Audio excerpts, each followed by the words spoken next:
Ele foi talvez o primeiro artista plástico brasileiro a retratar o nosso cotidiano mais simples. O cotidiano das lavadeiras, dos caipiras, dos violeiros. Ele nasceu em Itu, interior de São Paulo. E com 19 anos, a cidade se cotizou para que ele pudesse estudar no Rio de Janeiro, na Academia Imperial das Belas Artes. Seu talento chamou a atenção de Dom Pedro II, que lhe conferiu uma bolsa de estudos em Paris. A partir daí, sua carreira deslanchou. Os 160 anos de nascimento do pintor José Ferraz de Almeida Júnior é o tema de hoje do programa De Lá Pra Cá.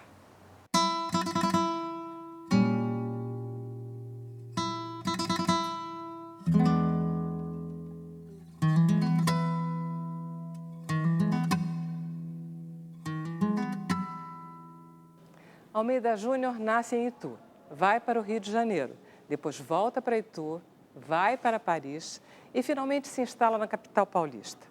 A São Paulo poderosa, que está surgindo nesse final de século XIX, reconhece em Almeida Júnior a sua mais perfeita tradução. Os seus personagens não são caipiras, eles são os netos dos bandeirantes, eles são desbravadores, eles estão na origem da força de São Paulo.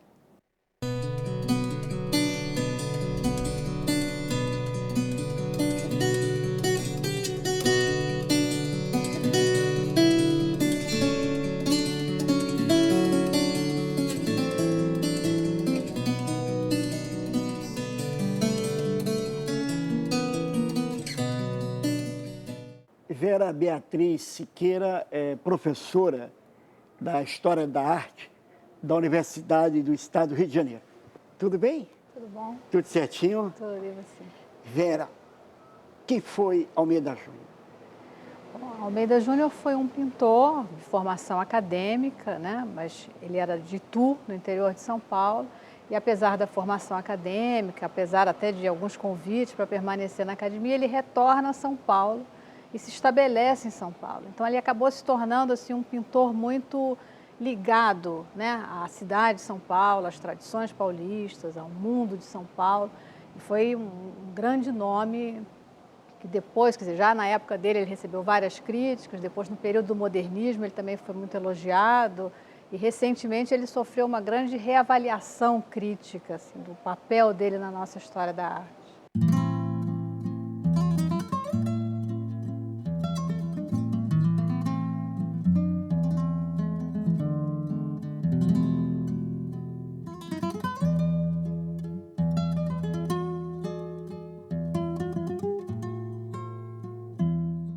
Agora, é correto dizer que, do ponto de vista da temática, a temática dele é inovadora, no sentido de que aquela temática voltada para o homem simples, para o homem do cotidiano, do dia a dia, não era uma temática da pintura antes dele? Esse valor ele tem? Eu acredito que sim, eu acredito que ele tem esse valor. Não apenas numa incorporação de uma certa temática, mas também em desenvolver uma determinada forma de pintar aquela temática, né? Porque outros artistas contemporâneos dele, não só aqui no Brasil, mas artistas, sei lá, de Portugal, da Espanha, da Hungria, né? De países que seriam, digamos, periféricos, né? Nesse sistema artístico, né? Internacional, eles incorporam cenas rurais, camponesas, etc. Mas o que eu acho que o que ele desenvolve, né, o Almeida Júnior desenvolve particularmente, é uma maneira muito singela, muito simples e muito afetiva, né, de representar essa realidade simples, rude, né, do caipira. E ao mesmo tempo uma coisa, porque os caipiras dele eles não estão realizando, assim, eles não estão trabalhando, ceifando, colhendo, né, eles não estão fazendo isso propriamente, eles estão em momentos assim, até de recolhimento, sabe? Momentos em que eles estão meio ensimesmados, né? Um está pitando, o outro está picando fumo, o outro está interrompendo uma amolação de faca, dando um tchauzinho, sabe assim? Então, são cenas muito particulares e que ele cria uma pintura muito interessante, né? Para representar isso.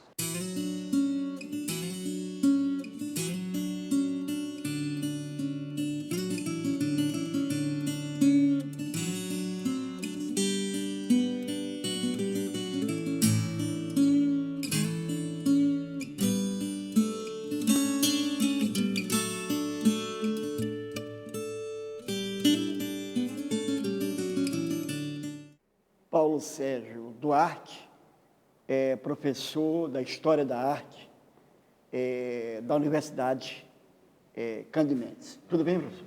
Tudo bem, Anselmo. Certinho? Professor, fale um pouco da importância de Almeida Júnior no contexto da arte brasileira, por favor. A importância dele é que boa parte dos artistas da segunda metade do século XIX no Brasil viviam com a cabeça na Europa e os pés no Brasil. Ele ficou de corpo inteiro no Brasil.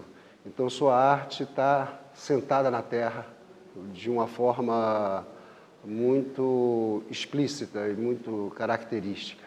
O Almeida Júnior, ele realmente foca na temática brasileira, não é isso? As motivações. Fala um pouco os temas, dos trabalhos dele. Os temas são muito importantes na arte dessa época, né? A questão do tema. Então, se você vai pintar um retrato, você pintar um retrato de um elemento da aristocracia ou da alta burguesia, da nobreza, digamos assim, era o que seria, digamos assim, natural na história. Entendi. Agora, você focar em gente do povo, ou, por exemplo, no caso do quadro maior, da pintura maior dele, o Caipira Picando Fumo, isso não é um tema para a época, sobretudo numa sociedade que, do ponto de vista artístico, ainda era muito conservadora. Você escolher um homem do povo e procurar retratá-lo, mas não retratá-lo apenas de um ponto de vista do naturalismo e o realismo escolar, digamos assim, para não dizer acadêmico, mas, sobretudo, procurando nas cores e na luz, procurar na forma da materialidade própria aquele caipira, que não é uma mera fotografia do caipira, isso é uma novidade.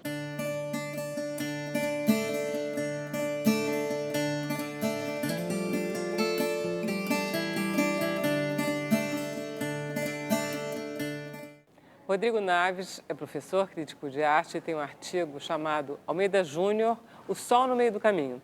Professor, você fala que ele não é pitoresco. Uhum. Por quê?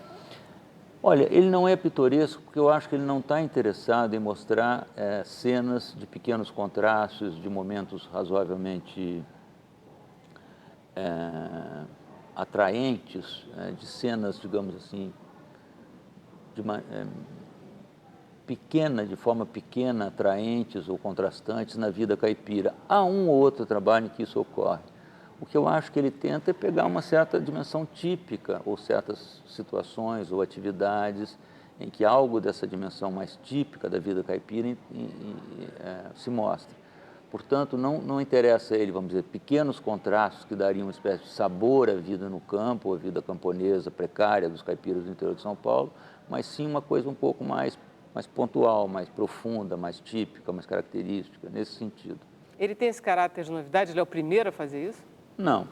Qual é a diferença? Há alguns artistas contemporâneos, Modesto Brocos, que é um espanhol que vem trabalhar aqui, mas morre aqui, um italiano chamado Ferrinho, Antônio Ferrinho, que lidam com temas semelhantes. Contemporâneos dele. Contemporâneos, mas eu acho que quem vai mais longe nessa tentativa de encontrar, digamos, uma forma precária de pintar uma vida precária, que é essa precariedade da existência do caipira, é ele. Não é? Porque, inclusive, acho que vê com muito pouco preconceito essa vida. Não é? Quando eu falo uma pintura precária, é porque, como no caso do Caipira Picando Fumo, há uma espécie de aproximação entre ele e o meio, que também é muito precária, muito grande, como se essa não separação apontasse também para uma espécie de não afastamento em relação à natureza, uma certa ameaça da natureza, que é muito interessante, é muito revelador, inclusive em relação ao padrão de vida dessas pessoas.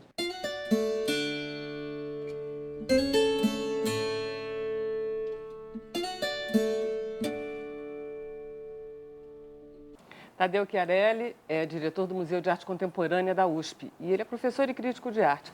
Professor, eu reparei que o Almeida Júnior tem quadros muito grandes, eu não sei se a maioria deles é assim. Por quê? Olha, tem um dado que é interessante, a gente tem uma visão muito romântica do Almeida Júnior, né? E é um pintor extraordinário, mas algumas dessas grandes pinturas do Almeida Júnior, elas foram primeiro pintadas em tamanho menor, porque faziam parte de coleções particulares de alguns colecionadores de São Paulo no início do final do século XIX. E aí, quando perceberam que essas obras elas tinham imagens que podiam falar sobre São Paulo, sobre o povo paulista e tal, elas foram refeitas em tamanho maior.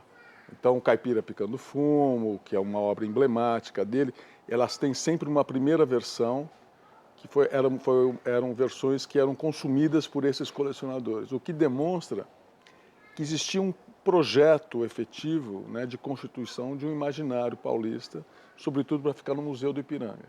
Enfim, então tem uma dinâmica aí que responde a demandas de um circuito paulistano, que não é apenas artístico, é literário, é econômico, que depois vai chegar nessa tomada do poder econômico por São Paulo, né?